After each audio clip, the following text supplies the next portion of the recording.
the type of strain that you use to ferment, the amount of living strains that are there, all of that is very important to determine what kind of health benefit you're going to get and how much of it is actually going to help.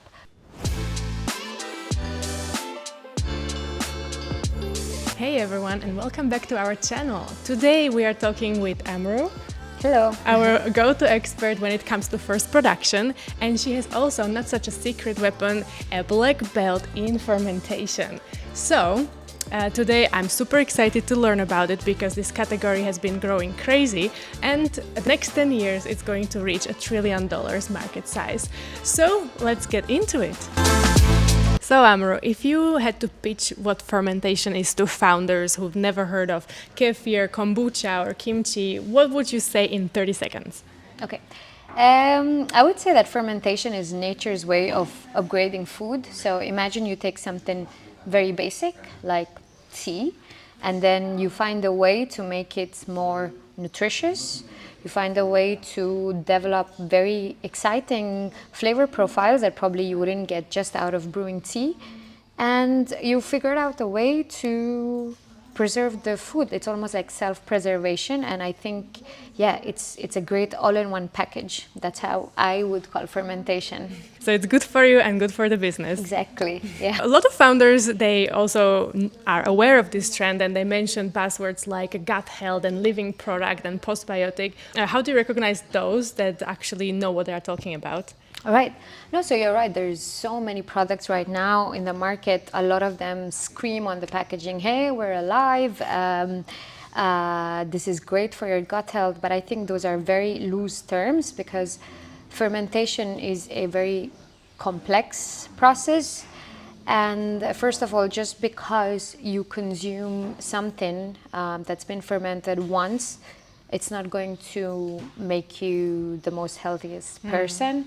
And the type of strain that you use to ferment, the amount of living strains that are there, all of that is very important to determine what kind of health benefit you're going to get and how much of it is actually going to help. Also, what is important is what you're fermenting. And definitely what I've been seeing a lot recently is that a lot of brands try to differentiate themselves by saying, hey, we're unpasteurized, so we have live cultures, but definitely even if your fermented product is pasteurized, your product already has something called postbiotics, like you mentioned, which are metabolites that are produced from the fermentation process. So these are the vitamins, these are short-chain fatty acids. All of this are beneficial actually for your immune health or to strengthen your gut lining, all of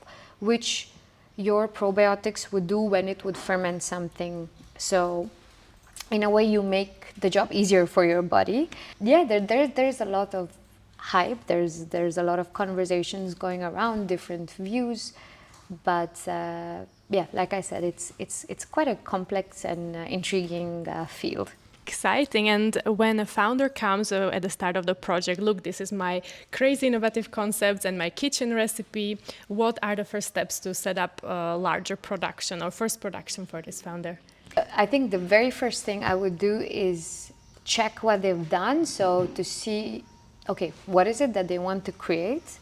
What is the microbe that they've used for fermentation? And what is it that they want to ferment?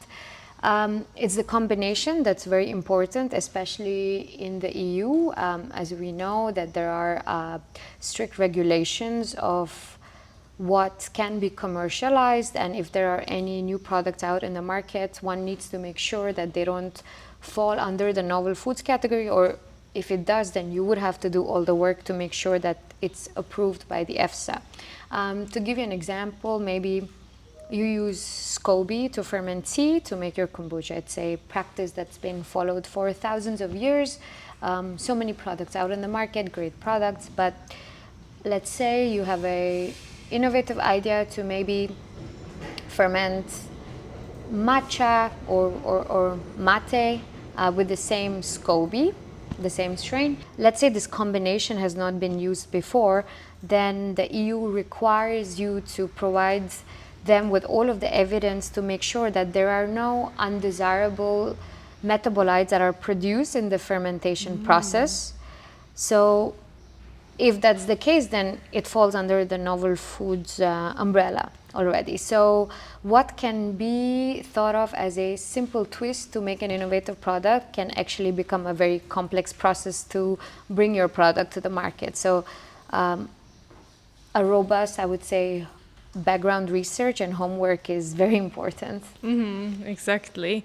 And when it comes to, for example, generic products, the setting up of production could be a little bit simpler, but it's take maybe months, even if we apply the lean process in Agilery. Yeah, no, totally.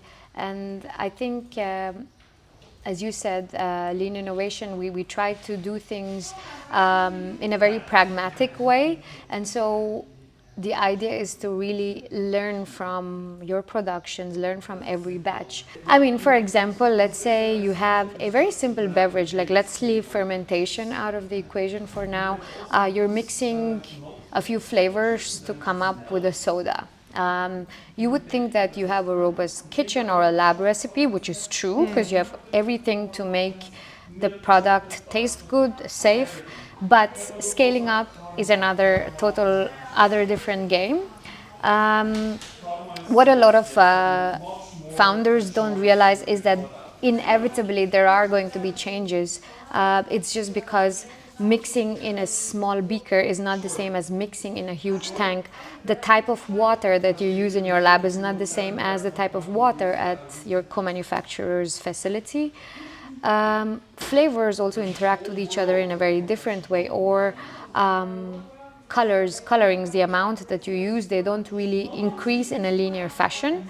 So you learn as you do, and that's the best way to move forward. And of course, fermentation, again, something more complex. So a little piece of advice for co-founders doing any kind of fermented product would be give enough time to do all your studies for the scale up, because you have pH, time, temperature, the amount of starter culture that you would add for fermentation, and every strain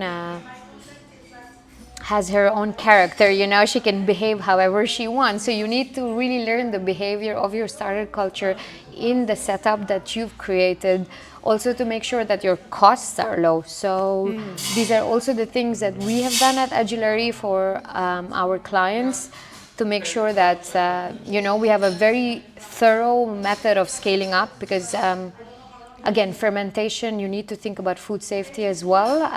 You don't want anything undesirable to be growing there. So yeah.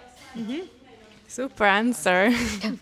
But as an expert, you have to always educate yourself in fermentation and in any category that is actually within the first production. In fermentation, what are the trends that you are watching closely?